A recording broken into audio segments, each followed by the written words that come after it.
یہ آج سے 3500 سال پہلے کا زمانہ ہے، جب فرعون مصر نے موسیٰ علیہ السلام اور ان کی قوم بنی اسرائیل کا پیچھا کیا کہ انہیں ختم کر دے، اور اچانک ایک ایسا مقام آیا جہاں پر آگے صرف سمندر تھا اور پیچھے فرعون مصر کا لشکر، بھاگنے کا کوئی راستہ نہیں تھا۔ تب اللہ تعالیٰ نے موسیٰ علیہ السلام کو حکم دیا کہ اپنا عصا مبارک سمندر پر مارو، لہٰذا انہوں نے بالکل ایسا ہی کیا، اور سمندر دیکھتے ہی دیکھتے 2 حصوں کے اندر پھٹ کر تقسیم ہو گیا، اور یہاں پر اتنا لمبا راستہ بنا کہ پوری بنی اسرائیل قوم اپنے مال و اسباب سمیت یہاں سے گزر گئی۔ مگر جب فرعون مصر نے، جو کہ خود کو خدا کہتا تھا، اور اس کے لشکر نے گزرنے کی کوشش کی تو سمندر واپس آ کر مل گیا جیسے پہلے موجود تھا، اور سارا کا سارا لشکر فرعون سمیت غرق ہو گیا۔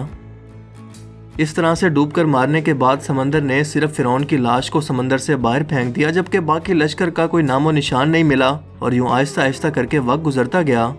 مصریوں میں سے کسی شخص نے ساحل پر پڑی اس کی لاش کو پہچان کر موجودہ فرعون کے دربار میں بتایا، سو فرعون کی لاش کو محل پہنچایا گیا۔ درباریوں نے مسالے لگا کر اسے پوری شان و شوکت اور احترام سے تابوت میں رکھ کر محفوظ کر لیا۔ کمال کا اتفاق ہے کہ پوری روئے زمین پر صرف یہی قوم تھی جسے مسالے لگا کر لاشوں کو محفوظ کرنے کا ہنر آتا تھا۔ ایسا لگ رہا تھا کہ شاید اس قوم نے اسی دن کے لیے یہ سب کچھ سیکھا تھا۔ فرعون مصر کی لاش کو مسالہ لگا کر محفوظ کرنے کے عمل کے دوران ان سے ایک غلطی ہو گئی، اور وہ غلطی یہ تھی کہ فرعون کیونکہ سمندر میں ڈوب کر مرا تھا، اور مرنے کے بعد کچھ عرصہ تک پانی میں رہنے کی وجہ سے اس کے جسم پر سمندری نمکیات کی ایک تہ جم گئی تھی، سو مصریوں نے اس کی لاش پر نمکیات کی وہ تہ اسی طرح سے رہنے دی اور اسے ایسے ہی حنوط کر دیا۔ وقت گزرتا گیا، زمین و آسمان نے بہت سارے انقلاب دیکھے جس کی گرد کے نیچے سب کچھ چھپ گیا، حتیٰ کہ فرعونوں کی حنوط شدہ لاشیں بھی زمین کی تہوں کے اندر چھپ گئیں۔ ان کے نام صرف کتابوں اور ان کی تعمیرات اور شان و شوکت لوگوں کے ذہنوں کے اندر ہی رہ گئے، اس کے علاوہ ان کا بنایا گیا سب کچھ ختم ہو گیا۔ اس واقعہ کے 2000 سال کے بعد اس دنیا میں اللہ کے آخری نبی حضرت محمد صلی اللہ علیہ وآلہ وسلم تشریف لائے، اور ان پر نازل ہونے والی آخری کتاب کے اندر انسانوں کی عبرت کے لیے فرعونوں کے قصے بڑی تفصیل کے ساتھ بیان کیے گئے، اور اسی سلسلے میں فرعون کے جسم کو محفوظ کرنے کے بارے میں بھی ایک آیت نازل ہوئی جس کے اندر اللہ پاک واضح طور پر فرماتے ہیں کہ ہم تیرے جسم کو آنے والے انسانوں کے لیے عبرت بنا کر محفوظ کر لیں گے۔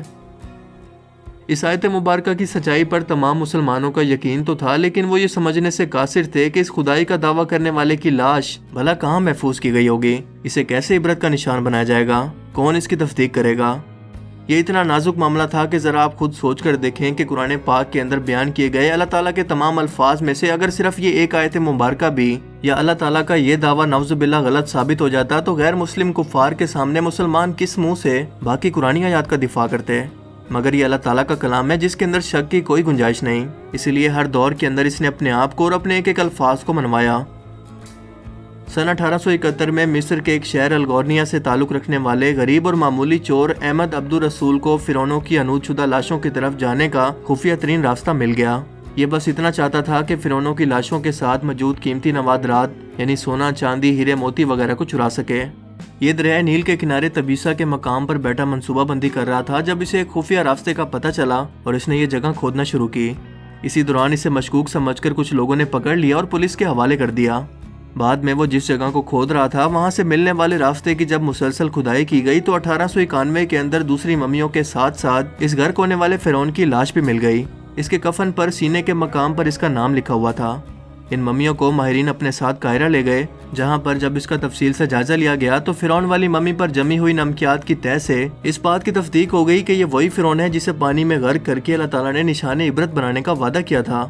پوری دنیا میں کھلبلی مچ گئی۔ اس کی تصدیق کے لیے دنیا بھر کے ماہرین آثار قدیمہ اور سائنسدان مصر کی طرف امٹ پڑے۔ مختلف سائنسی ٹیسٹ کرنے کے بعد دنیا بھر کے سائنسدانوں نے تصدیق کر دی کہ دوسری سب لاشوں کی نسبت صرف اس ایک فرعون کی لاش پر ہی سمندری نمکیات کی تہ جمی ہوئی تھی جس نے اسے محفوظ رکھا اور گلنے سڑنے سے بچائے رکھا۔ اس تصدیق کے بعد اسے فائنلی فرعون کی لاش قرار دے کر میوزیم کے اندر محفوظ کر دیا گیا۔ سن 1982 کے اندر یہ ممی خراب ہونے لگی تو اس وقت کی مصری حکومت نے فرانس کی حکومت کو درخواست کی کہ اسے خراب ہونے سے بچایا جائے اور جدید سائنسی انسٹرومنٹس کی مدد سے اس کی موت کی وجہ کو بھی معلوم کیا جائے۔ چنانچہ مصری اور فرانسیسی حکومت نے مل کر اس ممی کو فرانس لے جانے کا انتظام کیا۔ جب فرعون کی لاش کو فرانس پہنچایا گیا تو ایئرپورٹ پر اس دور کے فرانسیسی صدر بذات خود حکومت کے تمام اعلیٰ عہدیداروں، تمام وزراء اور فوج کے افسران کے ساتھ اس کے استقبال کے لیے موجود تھے۔ یہاں فرعون کی لاش کا استقبال کسی عظیم زندہ بادشاہ کی طرح کیا گیا۔ فوجی دستوں نے اسے سلامی دی اور اس کی ممی کو ماہر ڈاکٹروں کی ٹیم کے حوالے کر دیا گیا۔ اس ٹیم کے سربراہ تھے ڈاکٹر مورس بوکائے جو مذہبی طور پر کرسچن تھے۔ جب مائکروسکوپک ٹیسٹوں کے ذریعے ممی کے تمام اعضاء کا باریک بینی سے جائزہ لیا گیا تو معلوم ہوا کہ اس کی لاش اور جسم کے اندر سمندری ذرات ابھی تک موجود ہیں۔ یعنی یہ کنفرم ہے کہ اس کی موت سمندر میں ڈوبنے کی وجہ سے ہی ہوئی تھی، کیونکہ سمندری پانی کے اندر ہی اس قدر نمکیات پائے جاتے ہیں۔ مگر ایک بادشاہ کی موت پانی میں ڈوبنے کی وجہ سے ہو، یہ سوچنا اپنے آپ میں ایک بہت ہی حیرت انگیز سوال ہے، کیونکہ ایسے عظیم بادشاہ اپنے ساتھ نرم بستروں پر خوبصورت لباسوں میں سونے چاندی ہیرے موتیوں سے جڑے اعزاز کے ساتھ اس زمانے میں دفن کیے جاتے ہیں، اور یوں مرنے کے بعد دفنانے تک اس کی شان و شوکت بالکل اسی طرح سے قائم رہتی جیسے ایک زندہ بادشاہ کی۔ ڈاکٹر مورس کے لیے بھی ایک حیرت کی بات تھی، اور اسی تجسس میں اس نے اس ممی کے بارے میں مزید جاننے کی کوشش کی تو اس سے معلوم ہوا کہ اس بادشاہ کی موت کے حالات مسلمانوں کے نبی حضرت محمد صلی اللہ علیہ وآلہ وسلم پر نازل ہوئی کتاب قرآن پاک کے اندر آج سے 1400 سال پہلے تفصیل سے درج ہیں۔ اسے پتا تھا کہ جہاں سے یہ لاش ملی ہے وہ ایک اسلامی ملک ہے، چنانچہ تجسس کے ہاتھوں مجبور ہو کر وہ مصر پہنچا۔ یہ کیونکہ ایک سائنسدان تھا، اسی لیے اس نے مصر کے ایک سائنسدان سے ملاقات کی جس نے اسے قرآن پاک کھول کر سورہ یونس کی آیت 90 تا 92 کا ترجمہ لفظ بہ لفظ سنایا، جس میں فرعون کی خدائی کا دعویٰ، اس کا پانی میں ڈوب کر مرنا اور پھر پانی سے نکال کر اس کی لاش کو محفوظ کرنے کا وعدہ اللہ تعالیٰ نے واضح طور پر کیا ہوا تھا۔ ان قرآنی آیات کا اشارہ بالکل واضح تھا اور صرف ایک جانب تھا کہ تجھے میں مرنے کے بعد آنے والوں کے لیے محفوظ کر کے عبرت کا نشان بنا دوں گا۔ ڈاکٹر مورس نے جب اس قرآنی آیات کا ترجمہ پڑھا تو بے اختیار چلا اٹھا کہ بالکل قرآن سچی کتاب ہے، اس کا ایک ایک لفظ اور اللہ کے پیغمبر حضرت محمد صلی اللہ علیہ وآلہ وسلم سچے ہیں۔ اسی وقت کلمہ پڑھا اور مسلمان ہو گیا۔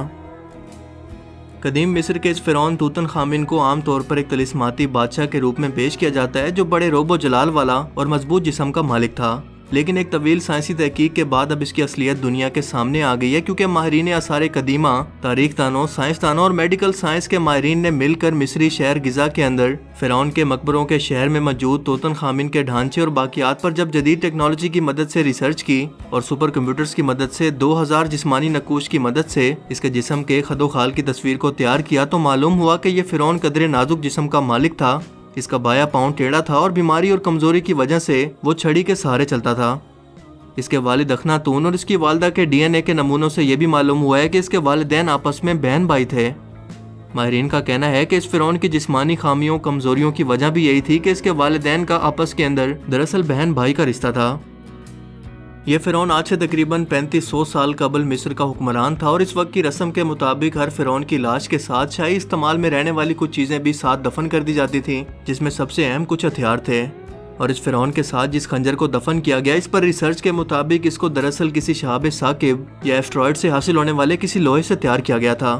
جو اس سے پہلے 1925 کے اندر برطانوی ماہر آثار قدیمہ ہارورڈ کارٹر نے بھی دریافت کیا تھا، جس کی شیپ بالکل، یعنی ان دونوں لوہے کی دھات کی کیمسٹری بالکل ایک جیسی ہے۔ اس کے علاوہ سائنٹسٹ کو ایک اور بات نے چکرا کر رکھ دیا کہ اس لوہے کو زنگ بھی نہیں لگ سکتا تھا، اور اس طرح کے لوہے کی مصر کے اندر موجودگی بہت ہی حیرت کی بات تھی۔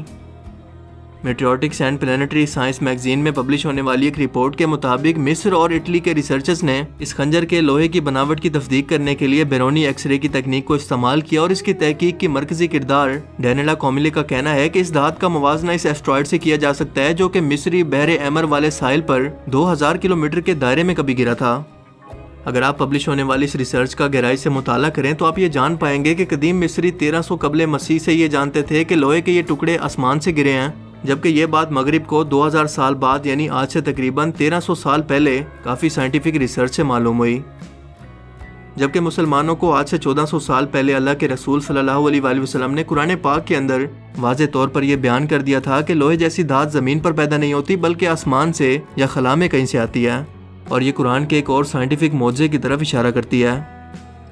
فرعون کی لاش عبرت کے لیے ایسے محفوظ کر کے دنیا کے سامنے رکھ دی گئی ہے کہ آج انٹرنیٹ کے ایک کلک پر اخباروں، ٹی وی چینلز پر اور میوزیم میں اربوں انسانوں کی آنکھوں کے سامنے ہر وقت یہ قابل ترس حالت کے اندر موجود ہے۔ کس لیے؟ عبرت کے لیے، سوچنے کے لیے کہ عبادت کے لائق اور ہمیشہ رہنے والی صرف ایک ہی ذات ہے جو کہ سب کا خالق اور مالک ہے، سب کا رازق ہے۔ اور اگر دنیا کے انسانوں میں واقعی کوئی خدا موجود ہے تو اپنی قوم کو تباہ ہونے سے پہلے خود کو ہی اللہ تعالیٰ کے عذاب سے بچا کر دکھا دے۔ اللہ تعالیٰ ہمیں سمجھنے کی اور عمل کرنے کی توفیق عطا فرمائے، آمین۔